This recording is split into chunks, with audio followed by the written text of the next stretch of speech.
Listen, I know that there are a lot of strategies to get a dog to stop jumping on you. One of the most popular being that as soon as the dog jumps, you're supposed to say sit, and then as soon as they sit, you're supposed to speed.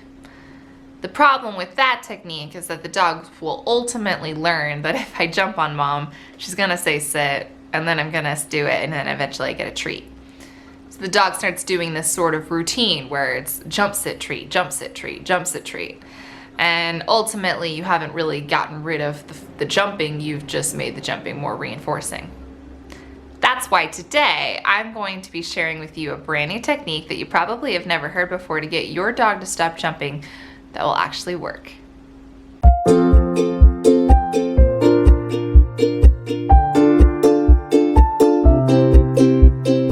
What's up guys, it's Jenna with Dog Liaison Training, where I help you enhance your dog's mental health. And on this channel, we break down research science to inform us on how to train dogs. And today we are looking at getting the dogs to stop jumping on us, which is very similar to impulse control. So if you're like me and you like to nerd out, continue watching, consider subscribing, because we are going to get deep. So in a moment, I'm going to give you a technique that you probably have never heard before to get your dog to stop jumping on you, but also to stop getting your dog to jumping on the craziest of people and guests that come over that get your dog all excited. But before we do that, I want to do a quick dive on what exactly this technique is teaching your dog. Specifically, the life skill that your dog is learning in this technique is impulse control. Now, you probably have heard a lot of trainers that say, well, your dog just needs to use self-control. He just needs to use self-control. What's lacking is self-control. And the problem with this insinuation is that self-control is just some sort of innate behavior that your dog just has and he just needs to whip it out and use it. And reality is that impulse control is a learned behavior. Impulse control goes against what innate behaviors the dog already comes hardwired with. And impulse control takes time to learn. And that's why this technique that I'm going to give you is meant to be used practically, but also meant to be used throughout the dog's entire life, because this learned skill is always going to be at combat with innate behavior. I want you to think of it this way. The dog's innate behavior, the instinctual behavior that is telling your dog to jump, is something that was a neural pathway that your dog came hardwired with. He popped out of the womb with this pathway in his mind telling him, I am supposed to jump, compelling him to jump.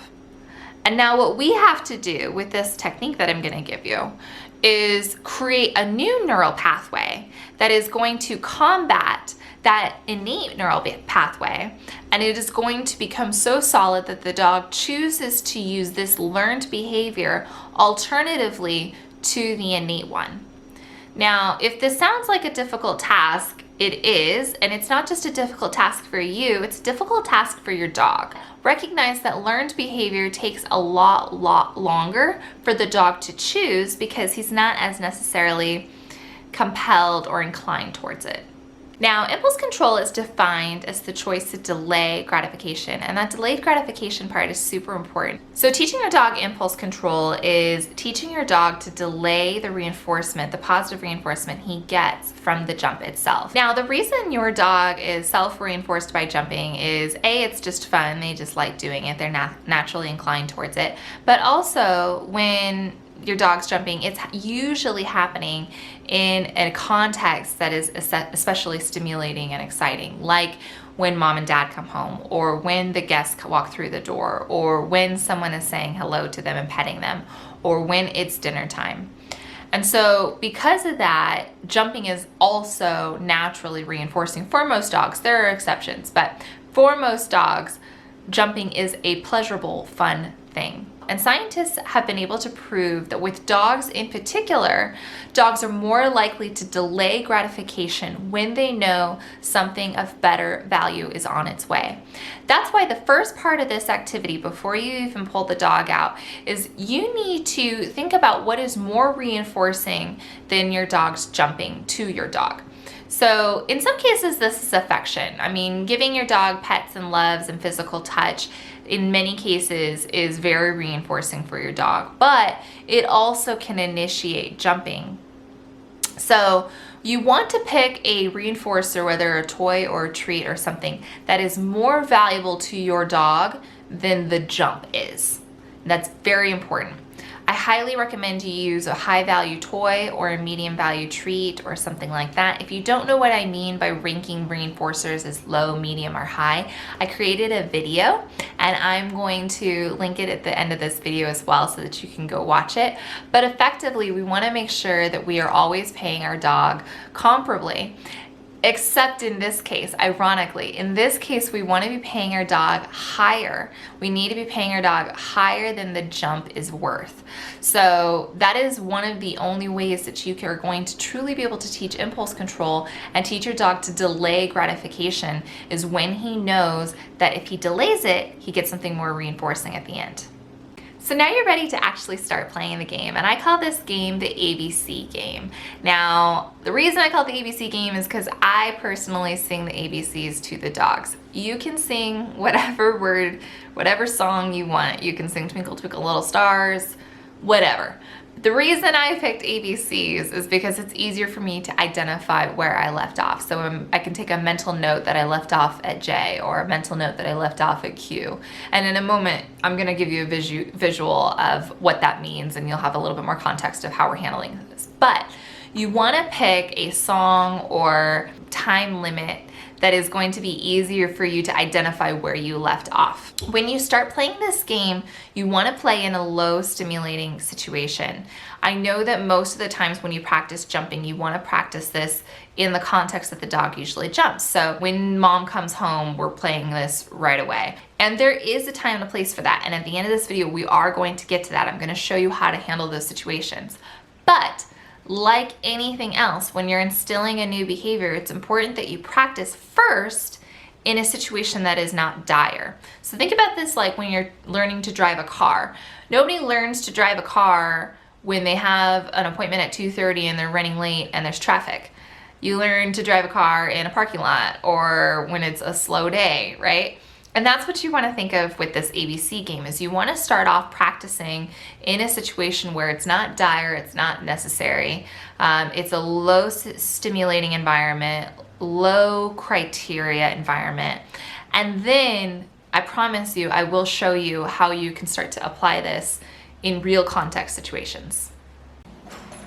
Sit. A, B, C, yes.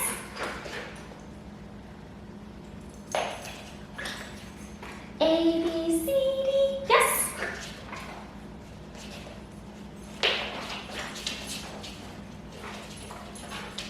A, B, C, D, E, F, G, yes. A, B, C, D, E, F, G, yes. Okay, so you'll see in this video that I was relatively calm. I didn't touch Yogi. I didn't really make a whole lot of facial expressions. I wasn't very silly. And I started off pretty monotone, right? Pretty low criteria. And I was just treating him for all of his decisions to stay on the floor.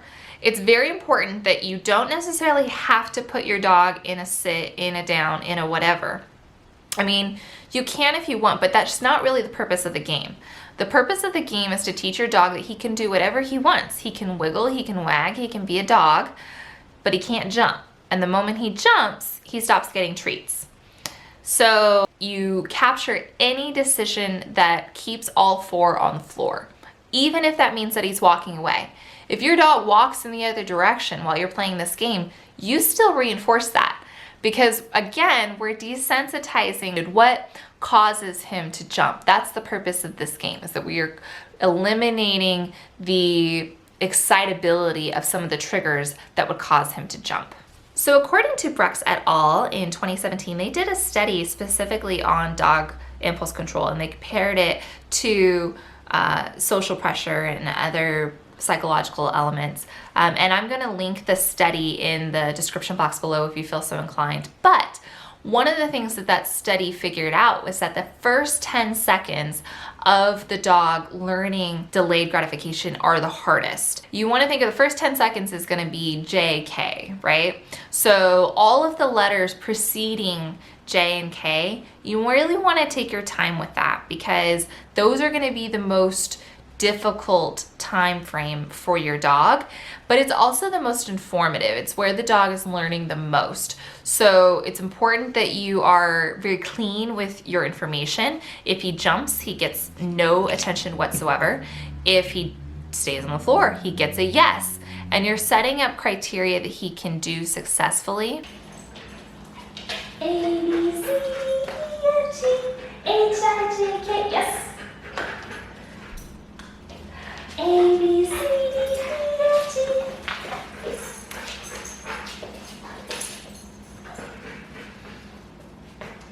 A, B, C, D, E, F, G, H, I, yes. A, B, C, D, E, F, G, H, I, J, K, L, M, N, O, P, Q, R, S, yes. Okay, so now you're seeing that I'm starting to make the criteria a little bit more difficult. I'm leaning over, I'm getting sillier a little bit. This is when you really want to start thinking about breaking down your criteria. So maybe you start off by making facial expressions. You're still not touching your dog, but you're making silly facial expressions. Then maybe you start making hand gestures and you start going, oh my gosh, right? And getting a little bit more silly with your body language. Then the next criteria would be that you're leaning over. Only start to do the next difficult criteria once you're able to get through the entire alphabet doing the preceding criteria. So if you can't even sing the alphabet with silly faces and silly gestures and make it through that whole 25 to 30 seconds, there's really no reason for you to start doing the other difficult things like petting him and leaning over and making it even more ridiculous. So you use the alphabet. Once you can get through the entire alphabet, you use that as an indicator of when you're ready for the next go round. Okay, so the very last criteria before you start applying it in its real context is that you're going to 10x your excitability. I want you to think about that crazy friend, that crazy aunt, the crazy person on the street that every time they see a puppy, they're like, oh my gosh, oh my gosh. You know who I'm talking about, right? Like this video if you know who I'm talking about, okay? I want you to start to emulate the most difficult, challenging person that your dog is ever going to encounter. I'm not kidding. Get weird. No one will see you. Once you feel like your dog can handle mom at 10x and dad having a couple extra beers, right? Once you feel like your dog can handle that and still isn't jumping, now it's time to start applying it in real life context. So when you start to do this in real life context, let's take you coming home. Let's say your dog greets you at the door and jumps on you when you walk through the door. You need to start off in this context prepared, because if you walk through the door and then go, oh yeah, that's right, I'm supposed to be playing the game, by that time, your dog has already started jumping on you. So when you practice this in real context, you need to walk through the door knowing, I'm going to jump right into the ABC game. I am prepared. I have my reinforcers ready. I'm going to capture him as soon as he's on the floor. Everything that he does well, I feed on the floor. One thing to know though is that because you have started to use this in the real life context, your criteria has gone up, which means that you probably are not going to be able to make it through the whole alphabet. So when you walk through that door, you don't want to just anticipate that, oh, I'm going to be able to make it through all the way through Z. You want to think, I'm going to make it to J, or I'm going to make it to L. Because even if you were able to get from A to Z in a low distraction environment, the second that you put that practically, you've raised the criteria. So it's important that you lower your expectations a little bit of how far into the alphabet you'll get, until eventually you can get through the whole alphabet.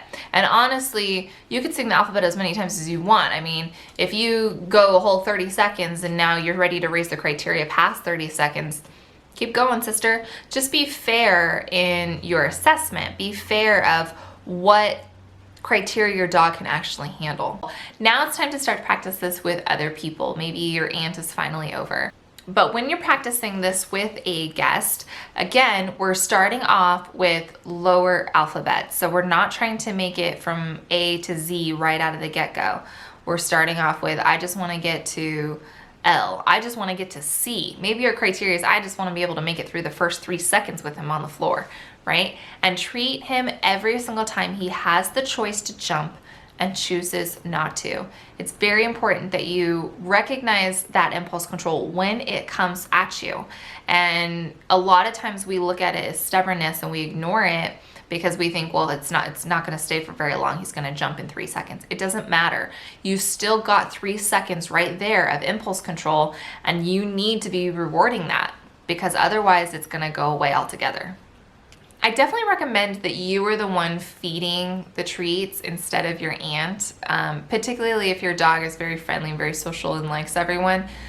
You feeding is going to keep you more valuable, and you should always be the most valuable thing in the space. The more valuable you are, the more reinforcing you are, the more likely it is your dog is going to be able to follow through on some of your cues that you ask him. Now, you are going to start to realize that your dog is becoming much more proficient in this behavior. It's much easier, much quicker for him to stay on the floor. He understands the game. He understands getting weird with you, and he's still not jumping on you.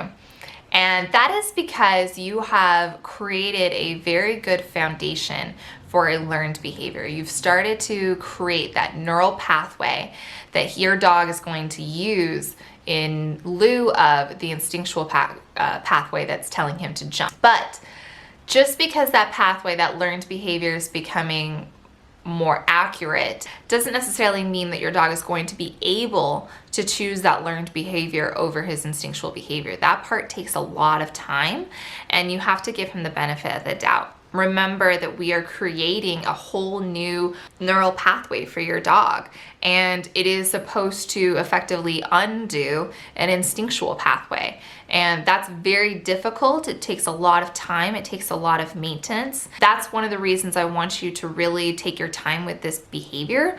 Practice it several times. I mean, in the footage you saw that I was practicing with Yogi all in one day, and that was just for the sake of filming. Obviously, I'm practicing way more frequently than that, and I want you to as well. And as a general rule, you want to practice 2 to 5 minutes, 2 to 5 times a day throughout the day.